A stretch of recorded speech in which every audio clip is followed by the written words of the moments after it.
We want to talk a bit about, PR and self-promotion today. The first few minutes, we want to talk about what we do as publicists. If you ever get in a position where you want to hire a PR team, so you know exactly what we do and what you can expect.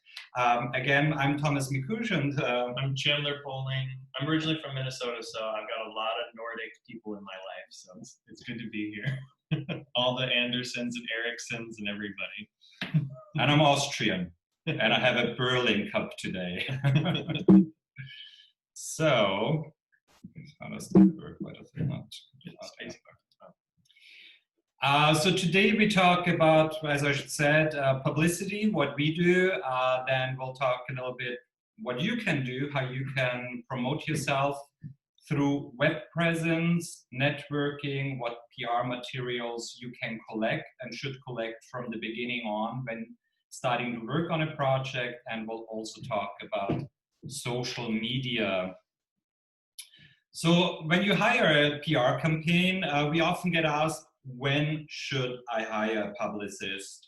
And I think for us, the important and quick answer is you need a project.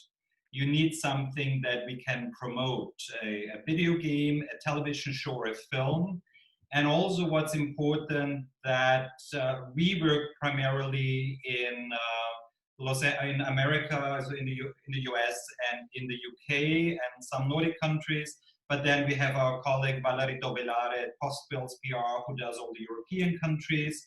But the project needs to be released in that country. So it doesn't help us if you say I have a movie coming out in Denmark and I want to promote it in the US, because the media here would not write about a project that the audiences cannot watch.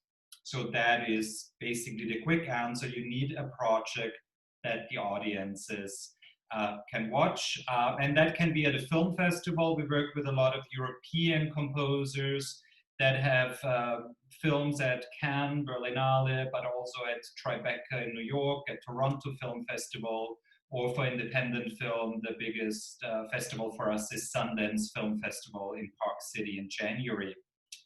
The other reason why clients hire us is for premieres. You have a video game that comes out, a television show, or a film that has its theatrical release, or at the moment streaming virtual, and then you can hire a publicist.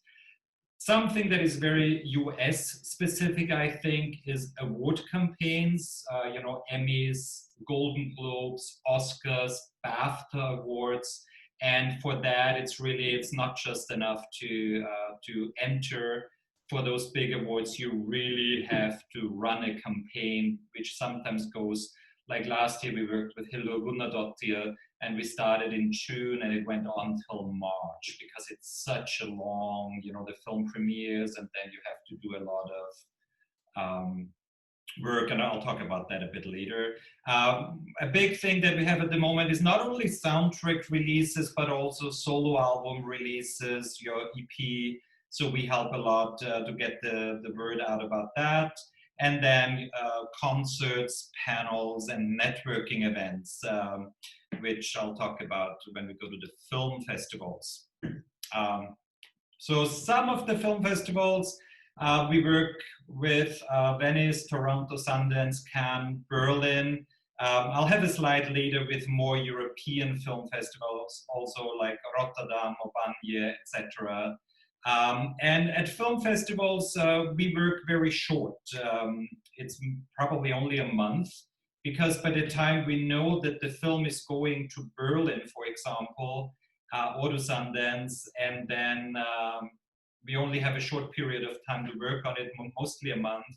And then after the festival, the film needs to be sold, and there's nothing for us to do with the composer until the film releases, sometimes months later. What we do at film festivals, in addition to articles and press, we also help a lot with networking, like in Berlin or at Sundance, where we connect composers with filmmakers, with editors. We help them to get into events, into panels, into parties, etc. And this is, for example, Sundance. Composer is Will Bates. That was last year, I think. And you know, the thing also, what we do, what might seem normal, but it's not. If journalists review a film, they write about how they like the film at the festival. They often focus on the director and on the acting, but not so much on the music. So we make sure when they review the film, there is a line or two how they felt, how the score impacted, how it helped the storyline, and to make sure the composer is mentioned, but also then interviews on the red carpet or black carpet here, and also editorial pieces on the composer. Yeah, and then we make sure that we create a lot of speaking opportunities. Maybe you want to talk about WonderCon and Comic-Con? Sure, yeah. So on the right photo, you see myself and Anne Cesare. We are moderating a panel at WonderCon, which is one of the many conventions that happen in America that focuses on pop culture, sci-fi, fantasy, comic book, superhero stuff. And so we often create panels for these conventions where we bring composers in to talk about their craft and meet fans. Often they're doing soundtrack signings because there's kind of a rabid fan base for film music, and we want to bring the composers to those fans. And those panels we often do in collaboration, like we work with Nordic Film Music Days. We also work with Anne Cesare from BMI, a performing rights organization, and we also work with SCAP and CSAC on panels and those opportunities. Hold on. I do not see. I do not see, because I'm doing the presentation, I didn't think of that. I cannot see the chat room. So Katarina, may I ask you if there's questions that, you know, go with what we're talking about? Can you just scream out the session? The question, you know, it doesn't matter, even if you know, whenever I take a breath, just ask that question. Sure. Thanks. Okay, how do I go to full screen again? You might have to just start from beginning and slide all the way through. Okay, sorry about that. Now I'll play from current slide now. Play from current slide. There we go. Yeah, and so we work with a lot of film music festivals and conferences like Soundtrack Cologne, HARPA, the Nordic Film Music Days, World Soundtrack Awards in Ghent, and for us, you know, it's both are important. The film music festivals to connect with our peers, with our industry, but then also the film festivals to connect composers with filmmakers. And more about that when we talk about networking. Soundtrack releases are super important, and that's something we want to talk about because now I find this is a great tool to get your name out there. You not necessarily make money, although we currently work with a composer, Carlos Riviera, who did The Queen's Gambit for Netflix. And in a few days, his album had 3.5 million views. So, you know, there is also, of course, you can also make money, but often it's also a PR tool. And then, of course, award campaigns, which is very America specific, I think. That's me with Hilda last year. Yeah, and then Chandler will talk about the different types of coverages we get, and then we are done with this segment, and then we'll talk about what you can do. Sure. So there's a couple ways that we do what's called media relations, which is our company interacting with the media on your behalf. So one of those tools is a press release, which I'm sure you've often heard about. Press releases, of course, are pre-drafted documents that you mail out to the press at a point in time. This is something that is really reserved for launching of a product, such as a soundtrack, or really breaking news of like an award win or something like this. But press releases on our end, we don't do them as often. I think a lot of people think of publicists and they think of Press releases is something that we do every day, but I think that might be an older method of publicity. Now it's done with direct email pitching. So the kind of pieces that we secure for our clients are profile pieces or interviews, and that's often where you see a blog, a magazine, newspaper, talk to a composer, and just kind of chat with them about their project. It's often very tied to the specific release of a film, TV, video game, or album. We put together roundtables where we will bring a number of composers together and they discuss about a topic. One kind of topic that is very common these days is women film composers and kind of the challenges and successes that they're finding in the industry. So you find a lot of roundtables of women composers talking about their craft. We do these behind the scenes videos, which I'm sure you've seen a lot on YouTube and whatnot. It's a great tool and resource to show off what you're doing, whether it's in your studio or with an orchestra. It doesn't matter. Behind the scenes is interesting for everybody. It doesn't need to be the giant 80-piece orchestra at Abbey Road. It can be a lot of information about how you craft your score behind the scenes. Editorial mentions, as Thomas mentioned, is when they talk about the score, they mention your name, you're just dropped into an article where there's no interview, you're not talking to the journalist. And then panels and conventions we talked about earlier. So this is basically what we do if you hire a publicist. I know this was quick, just an overview, mainly because most of the 90 minutes I want to spend on what you can do, how you can do PR for yourself as an artist. And if you ever think of hiring a publicist or you have more questions about, is this the right project? It's really about timing. You know, an interesting story about that is, you know, Hilda and I met about 4 years ago, probably, when she was, you know, we met in Berlin and then we went to Cannes together for the Nordic Film Music Days when she was nominated for an HARPA award. And we kept talking for years, and she had projects, obviously, over the years that we wanted to, we looked at if we should work on, like Tom of Finland, Marie Magdalene, Sicario, but none of it seemed right, time-wise, or, you know, there were politics behind the studios, etc. So we said, let's wait, because we really want to make an impact. So let's wait for the right project. And that was Chernobyl and Joker. So no matter on what level you are, it's not, you don't always want to spend the money on PR, I would think. You really want to make sure it's the right timing and you get the best impact with it. And so if you, whenever you have questions, we'll put our contact at the end. Let us know if you have more questions about what we do. And now I want to go, you know, talk about what you can do. And the first thing I want to talk about, I don't know if I would call it fear of self-promotion, but I think there's often this humbleness in Europe, and it's also not very common as for composers to do PR about their work.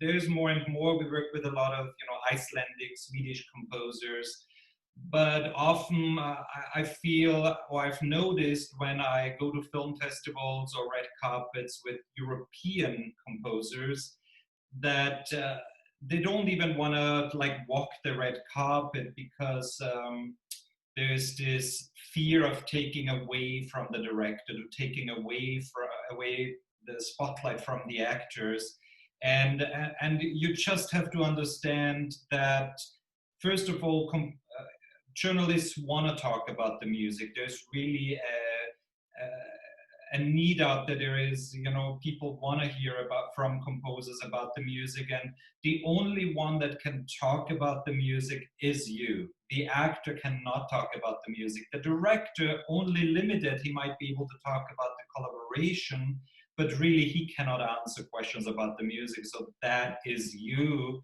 and that's why you should do PR. That's why you should go and get your name out there. And if you also think about it, it's not only about you. You are supporting the project. You are supporting the film, the video game, the television series. Every time you talk about it on social media, in an interview, you also help the project. So it's, if you make it about that, if you make it about the art and the project, I think it also takes away maybe that the fear or the concerns I often see in Europe, and I hope that's changing because especially in Europe, there's so many fans of film music and of score albums, and they want to hear from you guys. So know your brand. We've talked about that. I keep talking about that at workshops. We had an agent session that a few days ago with NOMEX. They talked about it. That you as an artist have to know what you're about. It's all about being specific and unique. And it doesn't mean that you're stuck with that.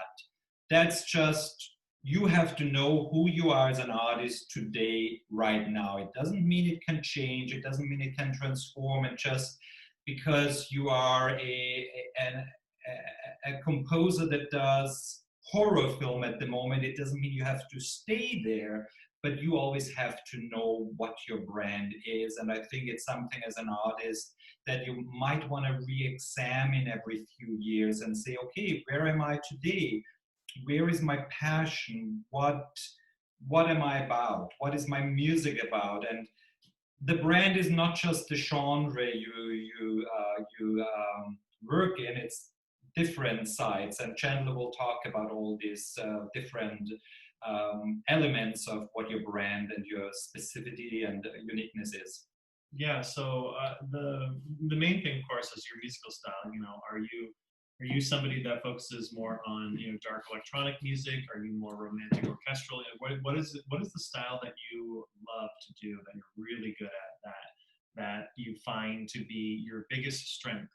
Of course, everybody, and especially in the beginning of their career, wants to be able to prove that they can do it all because they want to take the jobs in order to build their career and their credits. But eventually, you're going to reach a point where you're going to start paying attention to what projects are coming your way. And if you're starting to not like the projects you're working on, it might be because you are putting out a persona or a brand that is not kind of what you truly are. So we'll start with music style, and then move on to instrumentation. So I use instrumentation, which is a very broad term, but do you love percussion? Do you use a lot of percussion in your score? Do you use a lot of horns? Whatever. If there's a signature sound, cello. Or cello, or like an arpeggio that you kind of constantly are using. That, like, we have a couple of composers where, like Joseph Trapanese, I know a Joseph Trapanese score when I hear it because he has a very distinct style, and especially in his instrumentation and the arrangements and orchestration of how he does his scores. So just think about that. Think about what it is. What are you bringing to the table? Are you very solo instrument driven? Are you very, like I said, ensemble, chamber? Think about kind of what kind of musical voice you are always wanting to bring to the table and what you want to work in. Again, always think about what you want, because you really want to love your job. Obviously, you want to be a part of this community and this industry. So the more happy you are doing what you love to do, the more people will want to work with you and interact with you, because they can tell that it's a great exchange. Personality, of course, there's no wrong answer. If you are a quiet type, if you're an extroverted type, if you're a wild type, whatever. There's so many different types of personalities.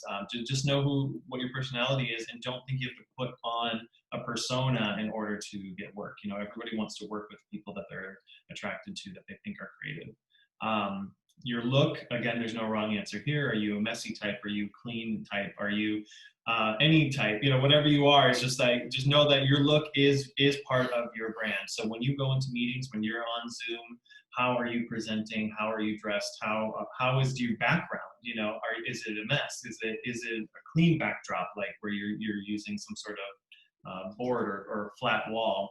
Just think of the look that you're presenting. Directors and everybody are visual people, so they're looking at everything in the frame. Or if it's an in-person meeting, they're looking at everything about you while making this decision. It's not all about just the notes on the page. It's everything. And then past projects, of course, are your primary brand. This is what people know you for, of course. So Hildur Gudnadottir here, of course, she's going to be known for Joker for a long time. There's nothing she can do to kind of get away from that for now. But this is just what she's known for because she became so successful at that past project. And that can be for a lot of things. Kyle Dixon and Michael Stein for Stranger Things. You just know, like, the project that they did is what they're known for. And so that's just something you have to keep in mind, as your past projects will be a part of your brand. And one thing that we didn't mention here, but I think also plays into that, is your background. Meaning, are you also a recording artist? Are you a vocalist? Do you come from a classical trained background? So how did you get into composing? And do you also have gigs on the side as a solo artist? Because nowadays a lot of directors are looking for that. And the reason I think this is important for you to really make note and to know, because this informs everything when it comes to PR. It informs your social media, it informs your website, it informs your promo photos, your look. If you ask yourself, who am I, then it will inform. Is it a photo in front of an orchestra? Is it a photo in front in a studio with equipment? Is it a photo in the nature? All that, those questions you have to ask yourself over and over again, because it informs everything. And also when you go out and pitch, when you talk to directors or producers, to showrunners, I feel this is very important to know, and that is something you have to do on your own. When we meet a new composer, we ask those questions, but I think it's something that you have to keep asking yourself. And then the next thing, one thing that we do, every composer that we work with, even a composer that we've worked with in the past, but now we work on a new project, we sit down often for a good hour to find out what is unique about that project they're working on. And that is something you can ask yourself also. And I'll give an example. So when we started working, Carlos or Hildo? Carlos, why not? Carlos, the Queen's Gambit. So, we sat down with him, and I've known Carlos for years. He lives in Miami. We've hung out in Miami, and he won an Emmy a few years ago for Godless. But this was a new project, The Queen's Gambit. And if you haven't seen it on Netflix, it's fantastic. The music is amazing. And it's that by itself, it's about chess, is very unique. But we also wanted to get some background information from him. So Chandler will tell you how we went about that. And that is something you need to ask yourself also. What is unique about your project? Well, I don't know what you're setting. You're setting me up for the well, so basically how we met Frank. So because the reason we do that is we cannot just go to the press and say, okay, Carlos is scoring Queen's Gambit or Hildo is scoring Joker. There needs to be a story behind it that the press can write about. And so for Carlos, one of the stories is really how he met the director, Frank, which this is, I think, the third collaboration. Right, Scott Frank, sorry. But it started that Carlos was his guitar teacher. The director really, he found a little ad and he wanted to learn guitar and found Carlos, and they built this friendship, and Carlos was so humble. He got into the house and so, oh my God, he is a screenwriter. He wrote all these amazing scripts and he is a director, and he would have never asked him. He was just a guitar teacher. And it was Scott who eventually said, listen, you've been teaching me for years. You're such a nice person. Why don't you ask me if I would ever listen to your music and hire you as a composer? And he was just humble about it. But eventually, they started to collaborate. I think it was a short film first, and then, obviously the television shows. So that is a story we can tell to the press. With Hilda, it was, with Chernobyl, it was the story about her going to the power plant and bringing her equipment and recording the sounds of the power plant and incorporating that in her score, and then having to leave some of her equipment behind because it was radioactive. So that is something the press can write about. So those are big stories, but it can also be, you during lockdown recorded remotely with musicians all over the world, or with I Am Greta, they recorded a choir with musicians, sorry, with singers all over the world also. It could be your emotional relationship to the score or to the story of the, we worked on the Netflix show 13 Reasons Why, and it is about bullying, and the composer talked how he was bullied during as a teenager. It could be, you have a quartet at home and you record that. It could be the challenges you faced on the score. It could be the conversations you had with the director. There's so many ways to go, but you always have to, if you want to do press about it, you have to look, what is my story? What can I tell? What can I tell on social media?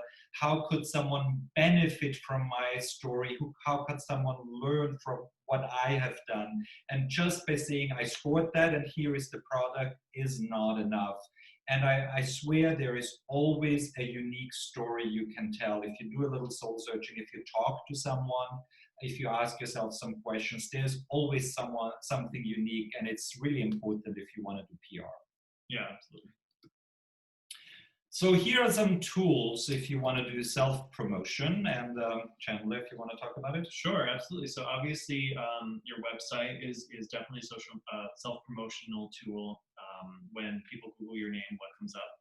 And then on your website, your bio, your headshot. Business card obviously is a bit dated now, but because we don't see each other to exchange business cards, but we always encourage people to have some sort of calling card so that you can exchange information and not have the awkward exchange of like, give me your phone and I'll put my information in, because it's a little too direct sometimes. But yeah, we'll go over website stuff, I'm sure, a bit later. But other tools, well, networking we've gone over a couple times, is meeting people, going to events, going to festivals, networking within your community as well as within the film community. Social media is a huge promotional tool, of course. So our main thing about social media, of course, is to utilize it as a platform if you enjoy it or if you are able to do it. Don't start a Twitter account and then just leave it dead for years, because that's, I think, even worse, because it looks like you just are not working or you're not active, and that, I think, is I'd rather have the mystery of, well, this person doesn't have an account, rather than, oh, this person never interacts, so obviously they're boring, or whatever people are going to come to. The self-released albums, of course, are a thing where you are working on a film and you have the publishing and writers' rights and everything, and you are able to self-release your soundtrack. We definitely encourage people to do that as a self-promotional tool. We kind of talked about that a little bit earlier. And we'll talk more about all those tools more in detail in a minute. There's some more, I think. Yeah. Right. Well, yeah. Attend panels and free workshops. Make sure you, such as this one. This is a great example. So do stay in the chat, as Katarina mentioned. It will be open. So use this opportunity to remain, say hello, interact with people that you may not have met before. You never know, you might find interesting collaborations, even though everybody is probably a composer in this room. But there could be co-composer opportunities. There could be things where they need somebody, if you're in Denmark and the other person's in Norway, they could, like, there might be some sort of exchange where you need to know each other. Expand your circle. I think it's really important to network within composers, of course, network towards filmmakers, but think about editors, we talked about music editors in this NOMEX conference on Friday. Study what a music editor is, because we understood that it's not a role that exists in Nordic countries in the film industry. So look towards what a music editor is, and maybe interact with them if you ever come across them. Cinematographers, costume designers, everybody that works in film is in a collaborative circle. So you never know, you could be in a situation where a director is talking to their cinematographer, and the cinematographer's like, oh, I just met this really cool composer. You should listen to their music. Think of everybody involved in film, even lawyers. If you think about it, like, there's people are interacting with all sorts of different levels of people within the entertainment industry, and they make referrals, and it's all about word of mouth and relationships and everything. So just don't think I need to meet a director and the director is going to give me the job. There's a lot of people that can make that impact. Pitch yourself to journalists. There are lots of film music blogs out there. They are run by film music fans, and you never know. You should pitch them. They could put you on a podcast. They could review your album. Their contact information is often on their website. So if you see your colleagues being written about in blogs, make sure you just check it out and go pitch yourself. Just to interject here, so what is a pitch? Because we said press release earlier, which we do for releases. Most of the time we pitch, and that's basically just a simple email to a journalist saying, hey, so here is this composer. He just released, he's working on this score and the story behind it, and then we go to the unique story. Do you want to write about it? And you can do that for yourself, write to them, or you can, have a media email account and write from that. But especially for local journalists, for film music blogs, you can really pitch yourself also. There's the International Film Music Critics Association, IFMCA. On their website, there's a lot of journalists that write about film music, especially if you release your album, you can send it to them for review. I understand it is more difficult if you're not a publicist with existing relationships, but it does work sometimes. So you can just write a simple email, but be specific again. So here you have to come with that story that I spoke about earlier, and not just, hey, I'm so-and-so and I scored that film, but then you have to tell them why they should write about it. And it could also be a local newspaper. You could say, hey, I'm the Swedish composer from Kristianstad, and I'm working on this big Hollywood film, and it's a local paper from Kristianstad, and you say, can you write about it? Yeah, exactly. And like Thomas said, make sure you put why, because I have seen emails from composers that write to blogs where they'll just say, hi, I'm so-and-so, I wrote this music, will you write about it? And that's like the length of the email, and the journalist is not waiting around for those kind of messages. So they just don't want to do the research. Basically journalists make so little money, they get paid per clicks. They don't have time to do the research and come up with a story. You have to give them the story. Sometimes you have to write for them, and then they just post it because they need volume, and so you have to help them. Yeah, always think about how you can be of service when it comes to that. The other category is submit yourself to awards. There's all sorts of awards that you can submit yourself to. There's film festivals that have best score awards if your film is playing at these smaller festivals all over America and the world, really. So just pay attention to where your film is going. There's all sorts of score awards. There's Young Composer Awards in Ghent, Young Composer Awards in Krakow, European Composer Awards. In Soundtrack Cologne, etc. Summer schools, keep an eye out for music workshops. There's the Hollywood Music Workshop in Austria. There's the summer school in Soundtrack Cologne. There's all sorts of things that you can attend. And then, of course, the Sundance Institute, which used to have a composer's lab. Currently, it's not happening, but keep an eye out on the Sundance Institute website for when they relaunch the composer lab, which international people can submit for. And then the ASCAP workshop, which we should add here, the ASCAP Film Composing Workshop is open to international composers. You pitch your music to them, and they do a selection of composers, and you get to write music and have it performed by a large orchestra in Los Angeles. So it's a wonderful opportunity to get involved. Lastly, membership groups and organizations. In America here, we have the Society of Composers and Lyricists. I'm sure there's the European Film Composer Alliance, I think. EXA, European. Yeah.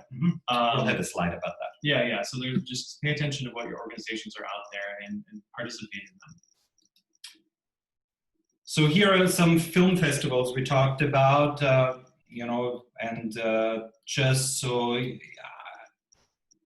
if you have a film at a film festival, I really think it's essential that you go there, to support the project, to support the filmmaker, but also to get your name out there. I know sometimes it's pricey and the production hardly ever pays for the composer to go. They might help you with accreditation or to go on the red carpet, but the housing and the flights, most of the time, you have to pay.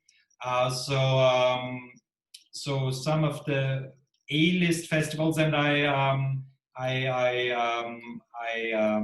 focused here on European festivals. So A-list festivals in Europe are Cannes Film Festival, Venice Film Festival, Berlinale, Locarno, Tallinn, and then in America we have maybe Tribeca, but definitely Sundance, and the biggest film festival here in North America is Toronto Film Festival. The best ones I find for networking and to reach out and to meet filmmakers, to meet other craftspeople, in my opinion, are Sundance. It's in this little village in Park City, and everyone is, it's very casual, relaxed. People are out on the street, and you just get a coffee and meet someone who is in the industry. Cannes, because it has the marché, the market, you can very much network and meet people. And I have had people that go to Cannes or Sundance and they come home with a new project. And then to some degree also, I think Toronto is a good one for networking. And then, you can, if you want to do a screenshot, or we can send that. We're not going to go over all the festivals.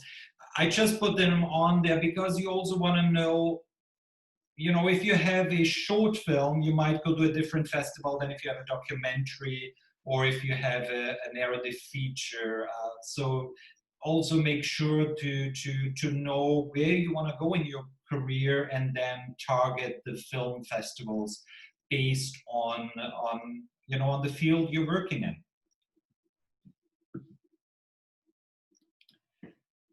Here are some more conferences that we talked about. The Nordic Film Music Days at Berlinale, Mikusz in Hamburg, Exeter, some conferences. Boomer Music in Motion, I like in Amsterdam. They're doing also online conferences. And then Soundtrack Cologne and now Soundtrack Zurich are the biggest, or is the largest music conference in Germany. So if you want to research some of them. And so those conferences are for composers. So as Chandler said earlier, it's for collaborations, it's to meet, to further your career, for education. I think it's very important. We've seen a lot here in Hollywood. A lot of scores lately are collaborations, June Ekstrand and Rebecca Calliot for I Am Greta documentary, Dustin O'Halloran and Hauschka, Volker Bertelmann have been, they started on Lion and they get rehired as a team. There's so many collaborations now. Sometimes it's international because of tax credits, but sometimes it's also for efficiency, for different sounds. And when I say efficiency, it's like, if you have a North American composer and someone in Europe, they can basically work day and night because they move stuff around.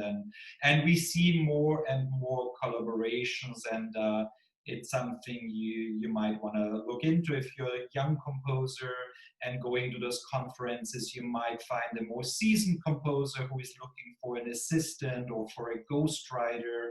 And so those conferences are really good.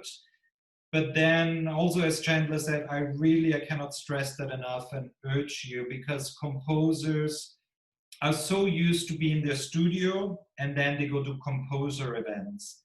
But I cannot stress the importance to get out of that habit and to also go to film festivals, to go to talks.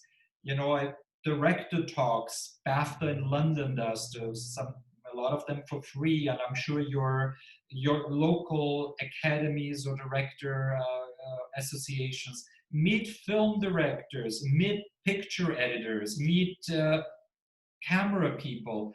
This is a collaborative business. It's a teamwork, and the more people you all come up together. You have to help each other. You have to know a lot of people. And I swear, I've seen that. I've seen that at film festival. A director asks the camera person, I need a composer. Do you know someone? So the more people you know, and we'll talk about it with networking, the better it is. And you have to kind of get out of that shell that a lot of composers are in, where they stay in their circle. You have to get out of that habit and meet other people. I'm sure you all have a passion for film or television and for storytelling. So meet other people that have the same, that share that passion. We should add, next slide, Music Finland is a great music conference. I was Music Finland, yes. I was a guest there last year. Kaisa, I got to meet, and Katarina's In music and media in Tampere, Finland. Media, yes, thank you. Music and Media conference that's hosted by Music Finland. So anyways, we should add that for our next time. Katarina, can you put it in the chat room so people can write it down, yes. please, if they... That was a marvelous music conference that I got to go to in Tampere, and got to meet all sorts of awesome composers. And there was a whole international delegation of music supervisors, music executives, agents, and whatnot. So I thought it was a very nice conference. And here is some competitions for young composers, but also for some seasoned ones. And I think it's important to not only enter for the big awards like the Academy Award and a Grammy and a Golden Globe, but also some maybe smaller ones or music-specific ones. And just quickly, and you can look all that up online. The Zurich Film Festival, Krakow FMF, Oticon's faculty, they just announced they are in early bird special. If you want to submit, it's cheaper at the moment. Transatlantic in Poland, the European talent competition at Soundtrack Cologne. So you can look all those up.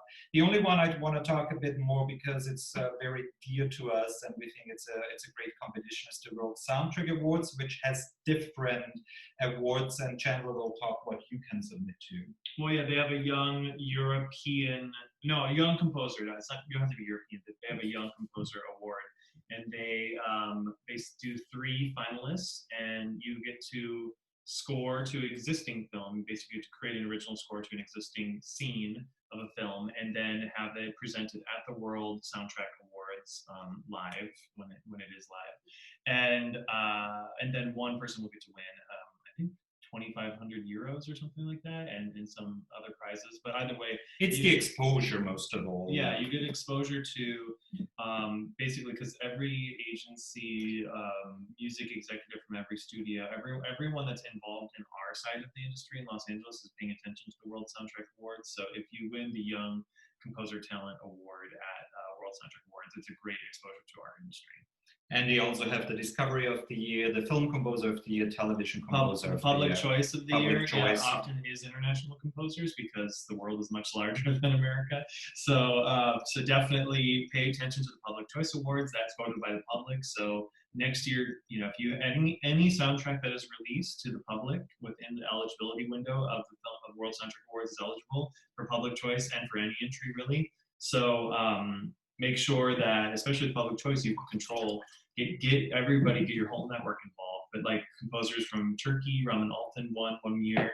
Composers from China, Laurent won 1 year. Yeah, from France, all over the world, they get recognized in Public Choice. So just go to worldsoundtrackawards.com and you'll find out more.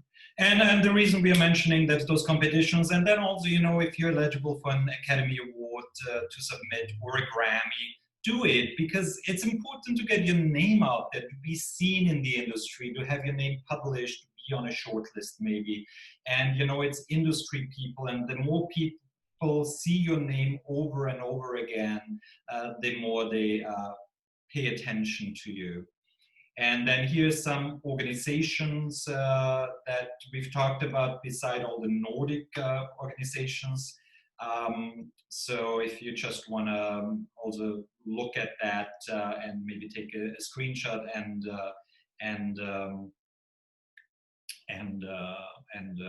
research them. World Soundtrack Academy is the World Soundtrack Awards. Everyone can join, so you might want to look into that. Berlinale Talents, I think, is a great thing because they also have European composers every year that can apply, that are invited to go to Berlin during Berlinale, take tons of seminars, meet and greets. The Alliance for Women Film Composers in the US also has a UK branch, a European branch. So it's not only for women composers, but it's for composers in general. They have a lot of educational projects, also a mentorship program. So look at all those organizations, the Society of Composers and Lyricists, and then your local organizations where you can get involved. And those are composer specific, but then also join some other organizations that are more about the business in general and the film and filmmaking. Okay, so that was all the organizations. Let's quickly talk about social media, then we'll talk about websites and bios and a little bit about networking. So that's up next. But social media, if you want to start social media. Sure, yeah. So obviously everybody knows what social media is. It's a great connectivity tool to connect with new people, with people already in your industry and in your network. So every tool is different, and you could probably even add YouTube and SoundCloud and all sorts of, there's so many platforms now. So basically just, oh, there we go.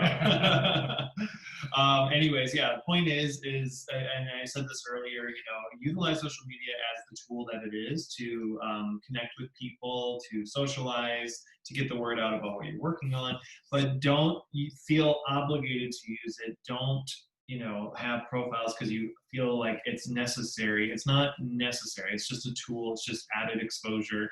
But, you know, you can get very far in life without social media at your side. It's just will help boost your signal, make people more aware of you, and, you know, and just kind of be helpful to you. And I just want to jump in because we differ in that, you know, where Chandler feels like only do it if you're really into it. I partially agree with that. I don't think you have to be on every platform, but I do see the benefit in it. And if you're at least on one of those platforms, and if you're not into it, I think, you know, it's 2021 almost, and social media has a big impact, and it really helps us to connect. So at least if you feel like I don't want to be on social media, I would ask myself, why? Why do I not want to be? How do I view social media? Why do I think it's not good? And maybe overcome that, because I do see the benefit of social media, and I think as an artist, there's tons of benefit. And I'm, you know, sometimes you might have to overcome that, you know, why you not want to be on there. So, and I think a lot of that has to do because we often as artists, we feel social media is there to it's just one way. I tell, you know, where some artists I see that they just talk about how great they are and what they have, and it becomes this one-way street. Or listen to that score, look at that film I did, look at that, and today I'm eating this. And that for me doesn't work. But if you see social media as a two-way street where you really connect with people, where you also can join groups on Facebook, for example. There's like, you go to Cannes Film Festival and there's several groups about Cannes where artists connect, where they share housing, where they talk about events. And every festival, if you search, has that. There is composer groups, there's filmmaker groups. If you go in there and really connect, it's an amazing tool. And also for me, social media is only 50% about posting about yourself, about what you do, about your life. But the other 50% is reacting to other posts. It's about lifting other composers up, telling them, if you heard the Queen's Gambit and you like Carlos's score, then you can go on his site and tell him that it was awesome and get in a conversation. If there is a filmmaker and you liked their film, you saw it at the festival, but you didn't have a chance to talk to them there, you can find them on social media and compliment them and be genuine about it. And everyone likes to hear about their work and what people liked about it, and that way you can make connections. So it's not only posting about yourself and about your life, it's also connecting with other people, and as I said, lifting people up and getting in groups and reaching out and researching and expanding your circle. And especially now times, during this pandemic, how else can you do it? And then you just have to find the platform that works best for you. As far as posting, and that goes for all platforms. And I just want to mention, so we have Facebook, Twitter, Instagram, and then we have LinkedIn here, which I understand is more of an American thing. And it used to be a more business platform. But a lot of people I see now and a lot of studios post about jobs or research biographies or look at artists on LinkedIn. So it's more and more a connecting tools nowadays also. So when you post on social media, I always feel quality over quantity, like with everything. And when you go on social media, I think you should have a goal and an objective. That goes for all platforms. Why are you on social media? Do you want to gain followers because you're a recording artist? Do you want to expand your circle? Do you want to talk about a specific project? So first, know your objective. Why are you on there? And then, ask yourself, what post is worthy of posting? If you only have one or two a day or one every other day, what is worthy my time? And for me, the question is always, if you don't make it about yourself, but about someone else, how can someone benefit from my post? How can people learn something? How can I share my passion? How can I let someone in and see what I do? What is the news? And then what is the audience? And I think the more you make it about that, then it becomes less. Sometimes posts might seem selfish, and also that, people want to know what you do, want to know about your music. But if you ask yourself, how can someone benefit? And the benefit can just be, 3.5 minutes of listening to a track that is really, that I just scored and that is good. It could be a post about how I overcame an obstacle in scoring. It could be information about how I recorded during the pandemic. It could also be a post about a movie you just saw and that influenced you, that made an emotional impact, and then you talk about that. There's so many posts that you can do that where you can collaborate with others, yeah. So for me, social media nowadays is super important, and I think it's not a matter of should I do it or not, but what platform is the best fit for you. And get out of that thinking, oh, I need to post every day. Yes, you need to post in order, you don't want that dead account, but the posting can also be reacting to other people and connecting with others and complimenting others. The only thing I want to say about posting on social media, that is my rule. First of all, nothing is private. Even if you're in a private group, nothing on social media is private. So you have to be aware everything you post can be seen.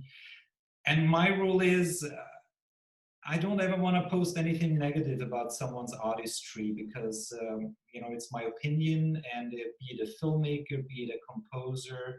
I think if you like something, post about it and make someone feel good, lift someone up, but don't ever trash someone's artistry. You know how that can feel as an artist, and I think it's so, it's just your opinion at the end, and I don't think social media is the space for that. So that's my opinion. So positive, yes, but not negative when it comes to, you can have your opinion, or even in politics, but for artists, I think you don't want to, how does it look if you say, oh my God, that filmmaker, this was awful, what's he thinking? If another filmmaker reads that and they are like, well, does he or she talk about me like that too? So you have to be very careful. So here's a more, if you want to talk about the importance of those, also Spotify about claiming your artist page. Sure, yeah, absolutely. So SoundCloud and Spotify I'll talk about briefly. Well, and YouTube, they're discovery tools for a lot of people. So music supervisors, directors, and anybody that is trying to research music uses these tools to listen to playlists, listen to the algorithm of these things where they'll just play something next out of their system. So make sure that you have your material up on one or all three of these platforms. Spotify has an artist page for everybody who's released a soundtrack. So if you don't claim your artist page, it kind of looks a little weird. First of all, your name appears, but then instead of a photo of you, it's a photo of the album artwork, and there's no bio and there's no social links. So you just go to artist.spotify.com and you can claim your artist page quite easily using your social media profiles. So there's an important reason to have social media. And then also the same thing with Apple Artists. It's a bit more convoluted to claim your Apple Artist page, but Apple Music now is replacing iTunes, so it's a major platform for a lot of people for music discovery. So claim your Apple Artist page and your Spotify Artist page. IMDb I find very important because often a filmmaker or producer, before they might look at your personal website, they will look at IMDb, International Movie Database. And even there, make sure, first of all, any project that you do, that you have it listed. You don't have to be a paid member for that. Anyone can just go in, go on the project, edit yourself. Add yourself as the composer, if you're the composer for the project. If it's something that is in pre-production and that has not been announced, then you definitely have to talk to the producers if you can put it on there yet. But everything that you have done, that is out there, make sure it's listed, because industry people will look at that.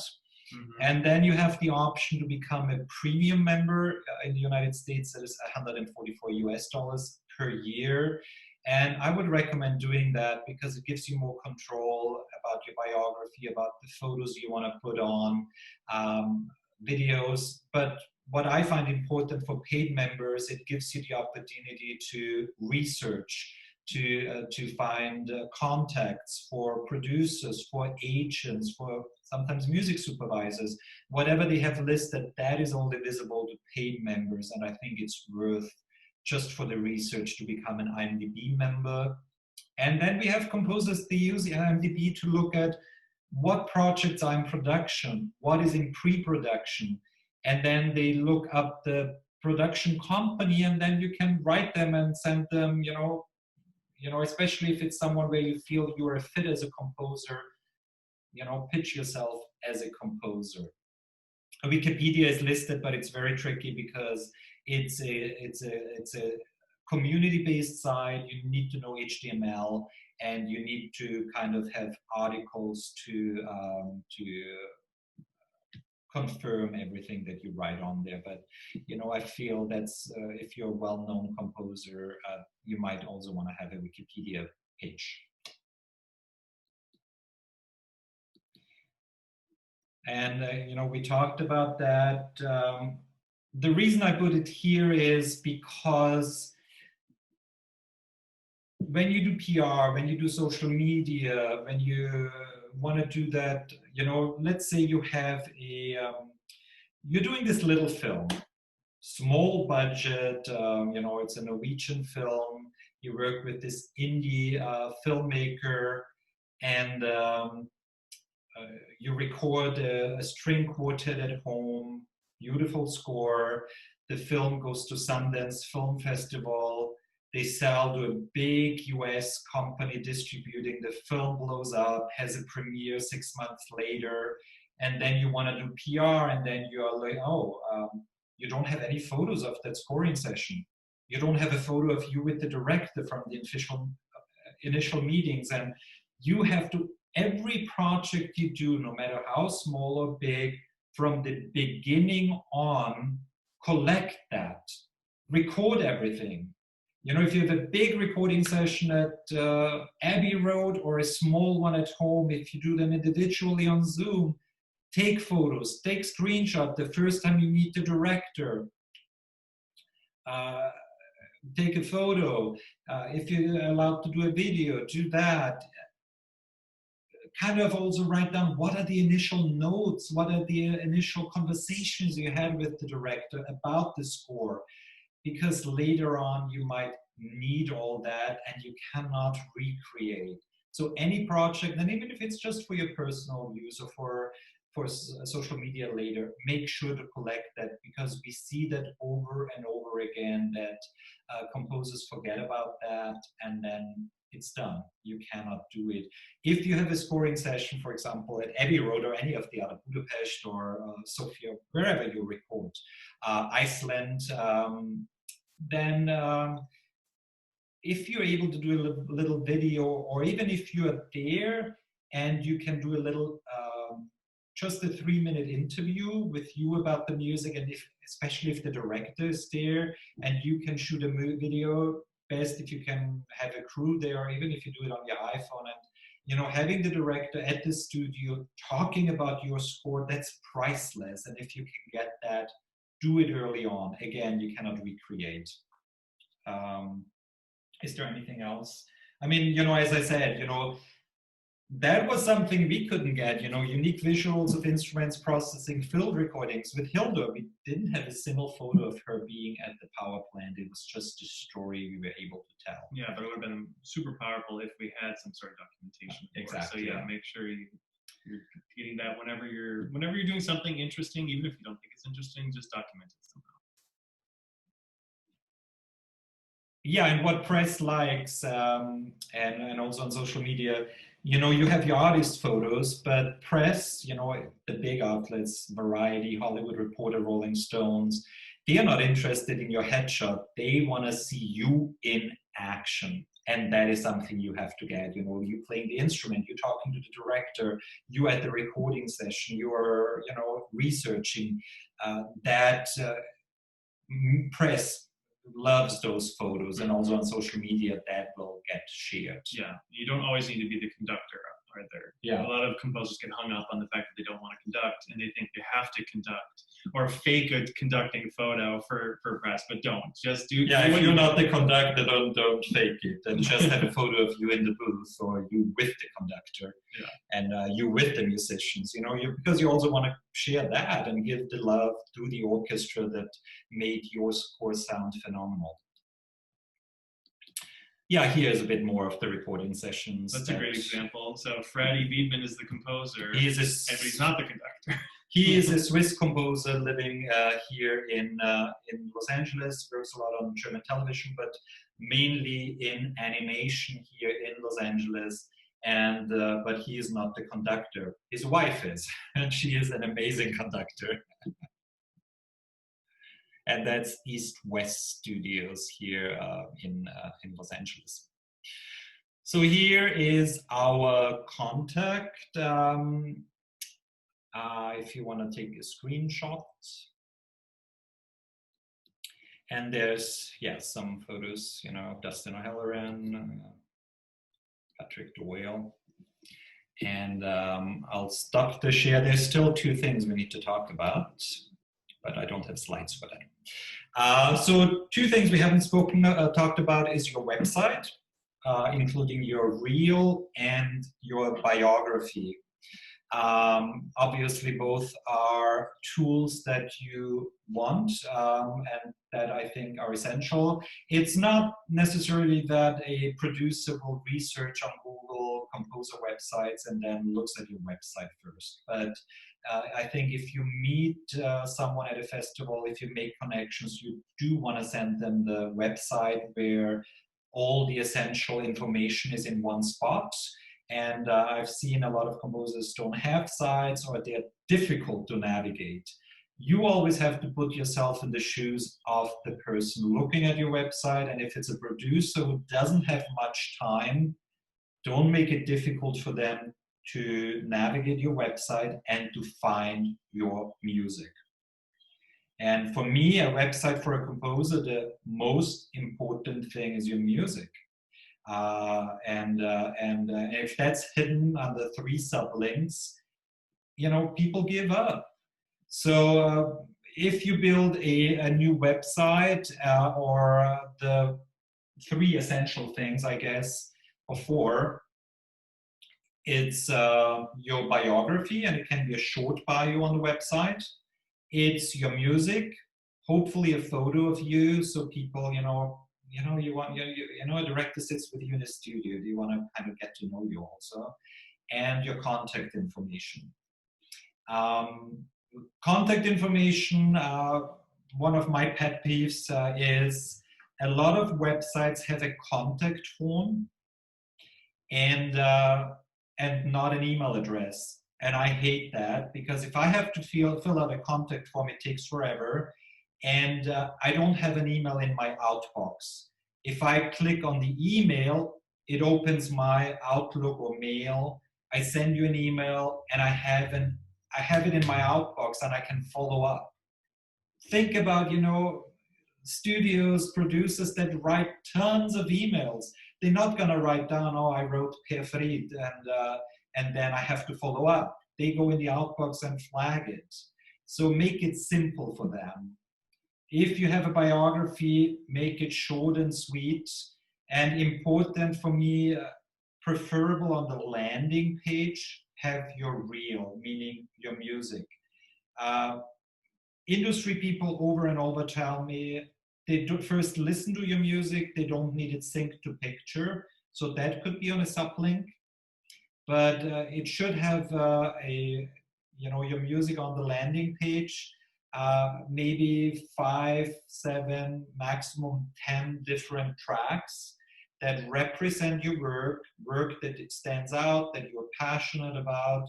It could be different genres, it could be one genre, but make sure if you have 5 tracks, they don't all sound the same.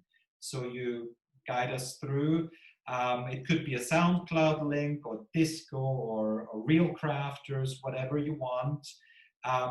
One thing that you also have to be aware of, if someone is researching your music, they might not listen to a 7-minute track. So make sure every track has a play and a fast forward button. So a producer can listen to your music and can listen to the beginning of the track, the middle, and maybe the end. Don't make them sit through 5 long tracks, because they just, they jump back and forth. Do you want to say something about the reel? No, I mean, you covered it. That was everything, yeah. But for me, it should be, and one pet peeve also, make sure when you open the page, it's not an autoplay. Yeah. Someone might have just listened to something, you turn it on and it blasts, So, so that's, as far as website, those are my main things. I have to get to know, and the biography on the website, anything on the website, and especially if you have a news section, it has to be current. If you have a news section, don't have it be 2 years old. Then disable it. And if you have a bio and it says, in 2019, she will score this film, and it's already 2020, you have to constantly update it. It has to be new. Your newest projects, your newest awards, your most current stuff has to be on there. And for some, it might seem logical, but we've seen it over and over where it's not the case. If you have questions about website, because we don't have visuals here, please put them in the chat room. If there's some specific questions about building a website, what it should have, what a reel should have. Do you have any good website examples? There's some you like, right? That you can. Well, they're always updating them. So, I like Joe Trepanese's website, joecomposer.com. Yeah. What's another good website that I just saw? Otley changed his. Yeah, Otley also has, he puts the stuff on there. OtleyOrverson.com. But he's now completely changed his brand to a recording artist. So he had a very composer-focused website, and now it's very recording artist-focused. But that's something I want to talk about, because I see that with a lot of composers. Again, you have to know what you want with your website. Right. And I see websites for a composer, And then it says Chandler Pauling, composer, arranger, orchestrator, music editor, screenwriter, etc., etc. And I've seen that with many composers, especially if you start out and you need to make money and you work in different fields. And where I think composer, orchestrator, arranger, you can put together everything else. Even if you're a director, you know, you also direct your short films or your docs, I would have a separate site. You can reference to it, but if you want to work as a composer, focus on that and have a composing website and then stuff for others, for other, you know, what else you do.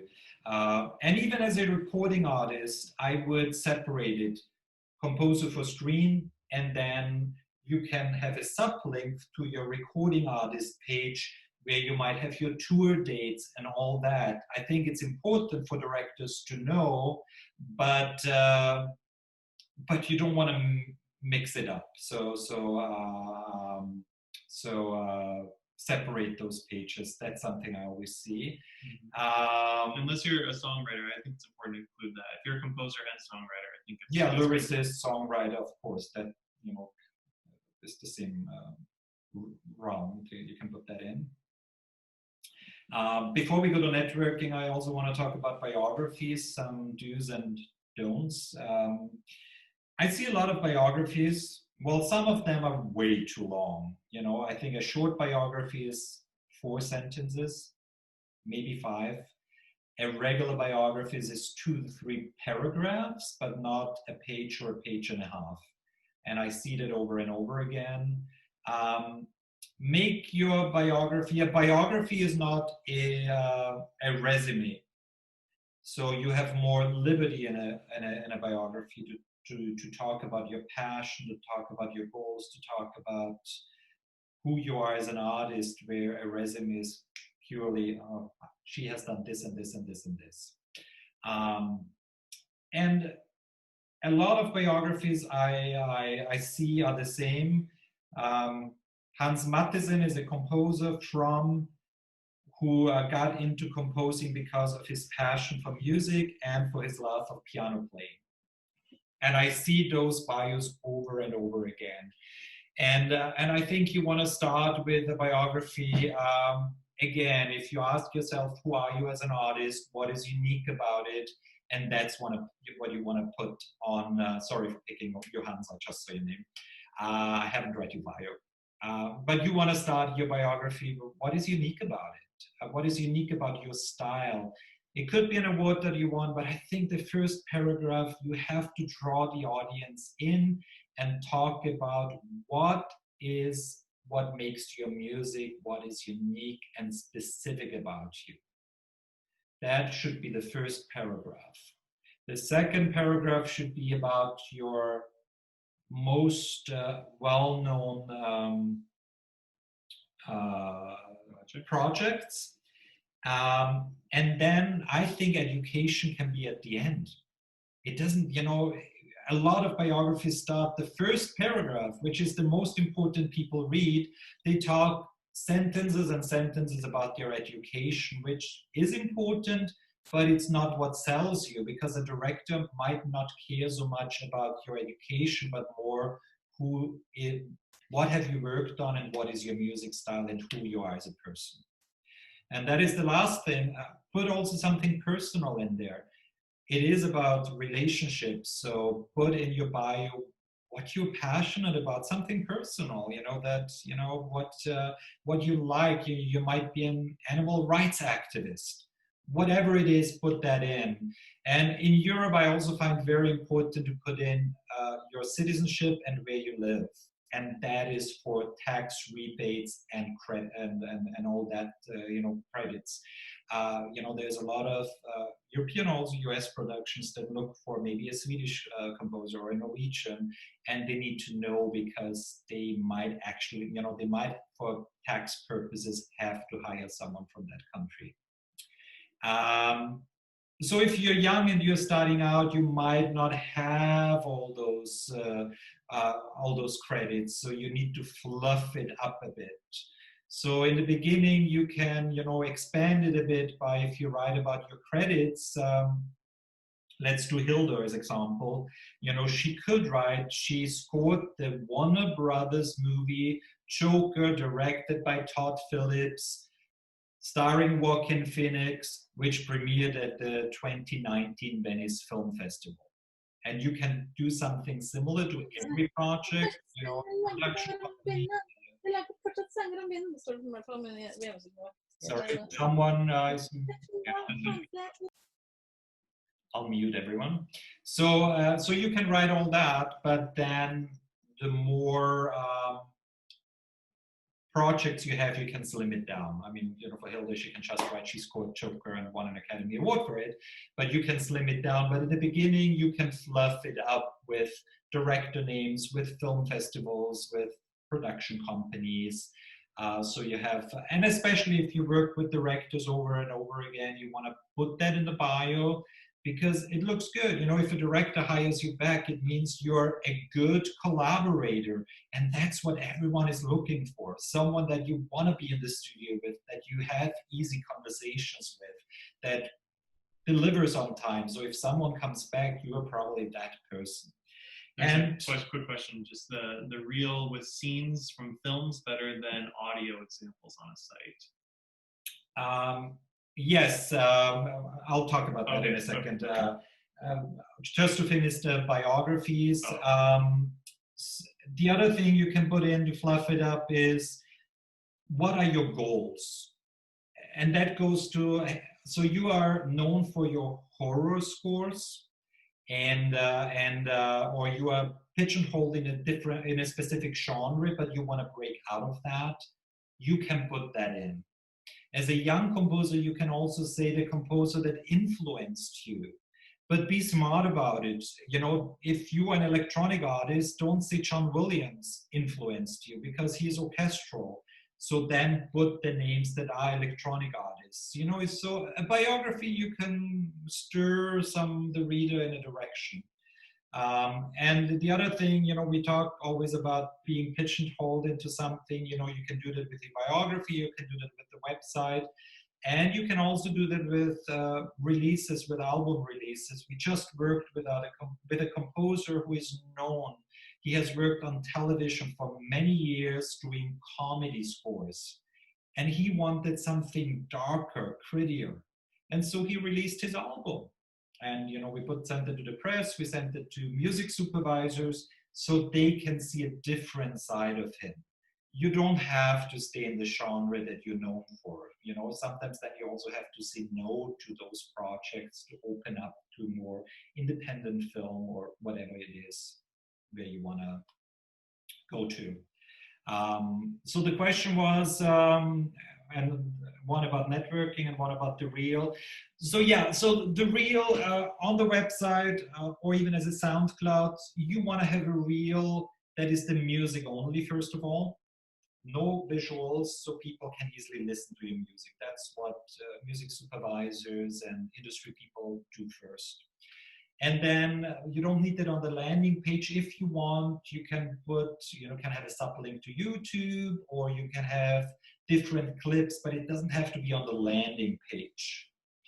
And then also one thing you might want to do so you're prepared.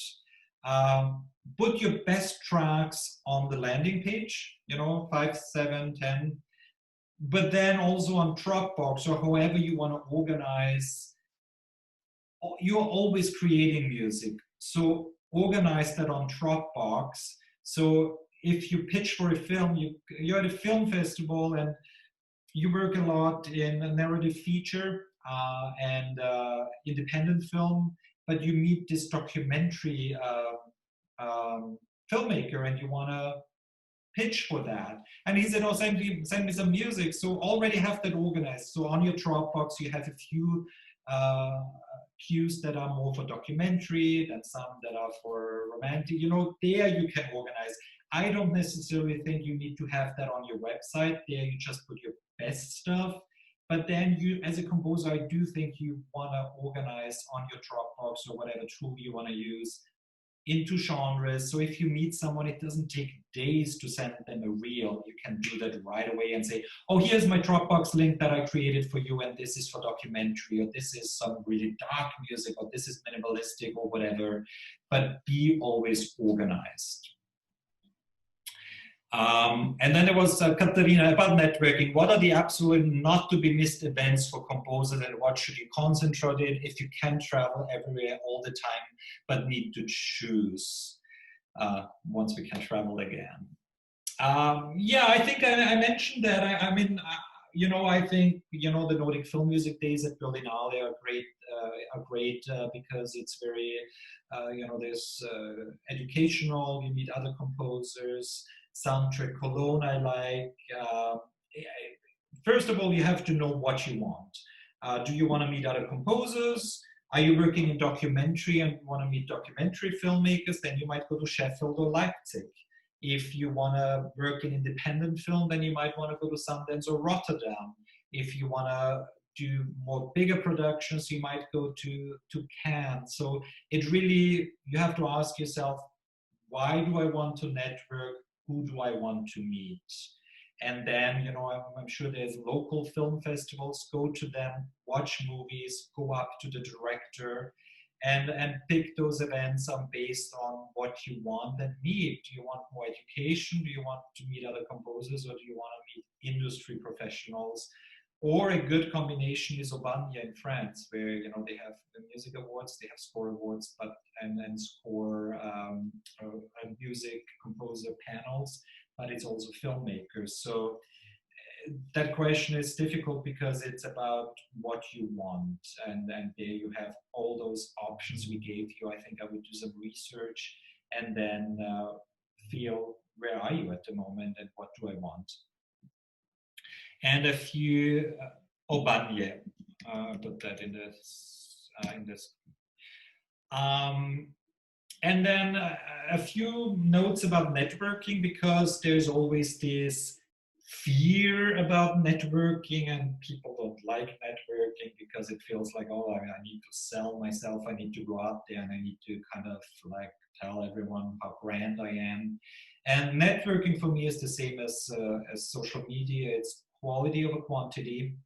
You know, if you go to an event, big events, that it's not only composers, but it could be a director's event, it could be a premiere, it could be an after party, it could be editors.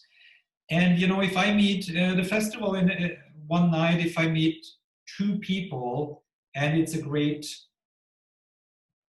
we have a great conversation and we connect, for me, it's a win. I don't need to go to 20 people and give everyone my business card and tell everyone that what I do.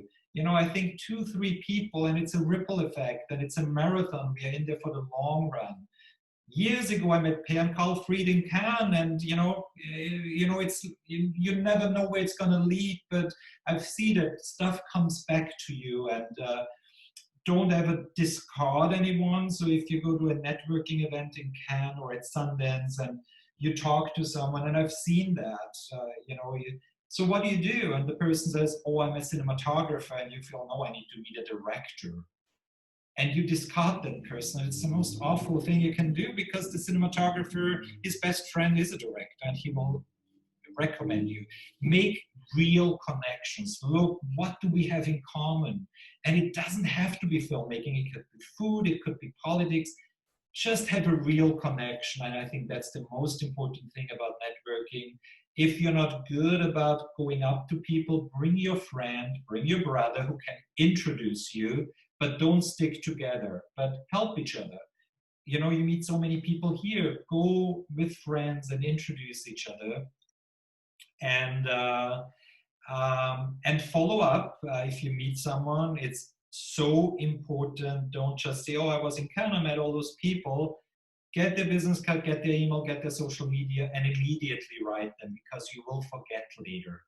Connect immediately. Reach out to people on social media and tell them, you know, if you watch their films, directors, write them, you know, constantly get your name out there.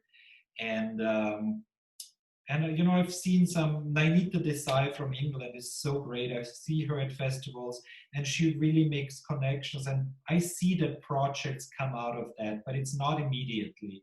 It's not that you go to Cannes and you come home, it could be, but it's sometimes months or years later, but you have to nourish those relationships and really have real connections and be prepared. If you go to a festival, it's always the same questions you will be asked. Why are you here? Do you have a film here? And what films have you seen? So be prepared for those questions. And if you don't have a film, then just say, no, I don't have a film this year, but I'm going to watch some films. Or what have you watched? And then have an answer. Don't just stumble. You know, it's like a filmmaker. If you say, oh, I'm just here to meet people and no, I'm not working on anything, doesn't look as good. You're always working on something, even if you're not working on a paid project. And just say, oh, I finished, you know, a doc a year ago, and at the moment I'm experimenting with Cuban samba sounds. And you know, you're always working on something. Just say what you're working on it, and come up with conversations. It's easier as you think. And Chandler wrote 11 a.m. because I like to talk too much. But do you guys, sorry, we went over everything. I know it was a lot of information. We, you know, there was bits and pieces of everything, but I hope it gives you an overview. I hope it inspires you to go out and do social media, to network, to do your own PR. And you know, if you ever want to hire a publicist, you know, chat with us. Same with agent. Working with a publicist, it has to be a match. Interview several publicists and see who is on the same wavelength, who do you trust with your story. You know, it's us here, White Bear PR, it's Postbills PR, Valerie Dobelare in Belgium. There's tons of other PR companies, that, you know, 4 or 5 that specialize in music PR. You know, interview people and say, who is a fit for me? Who do I trust that will have integrity and get my work out there?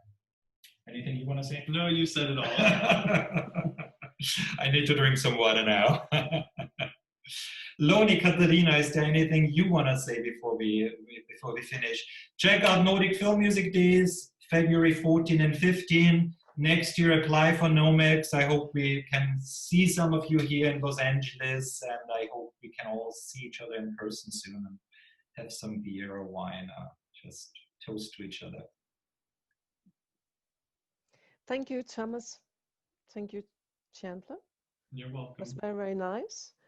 And as Katarina said, we'll keep the room open.